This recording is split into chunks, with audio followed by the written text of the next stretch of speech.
I don't feel I had any trauma out of the war, even though there were 4 occasions when I came just whisker close to being killed.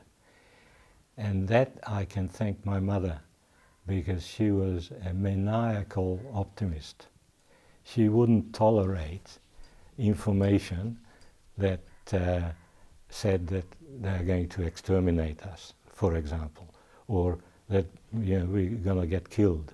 She was totally optimistic and very certain in it.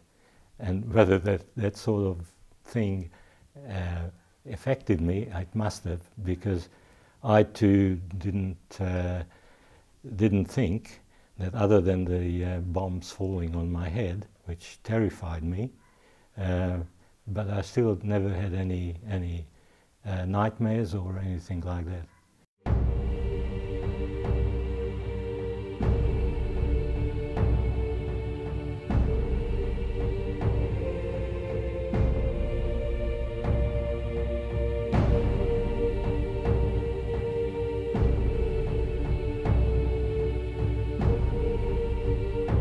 I remember sitting by the hearth one evening, winter evening, and fiddling with the furniture, and my mother sitting next to me in another armchair.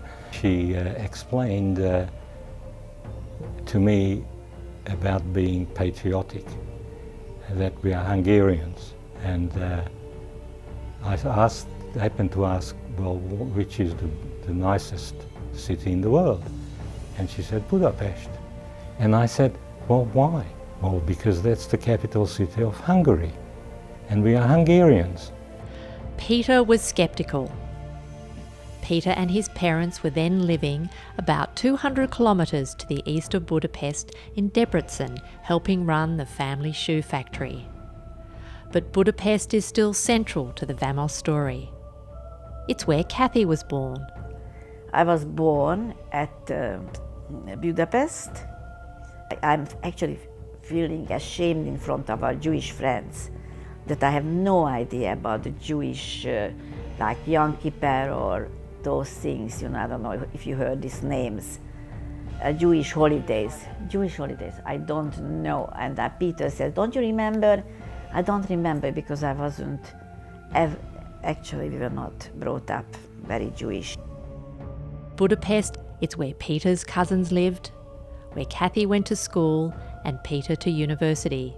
It's where they met, where they crossed the Iron Curtain to escape from. In the spring of 1939, Hungary was at peace, able to enjoy the delights of the season and a children's parade past the castle. Peter was then 3 years old and Kathy was only 1. Both comfortably unaware of how their worlds would soon be torn apart. Because in a few short months, Germany would invade Poland and the government of Hungary would come to side with Hitler against its own citizens. This is a story of Peter Vamos and Kathy David, and how they survived the terrible events of World War II, how many in their families did not, and how they came to Sydney, Australia, the nicest city in the world.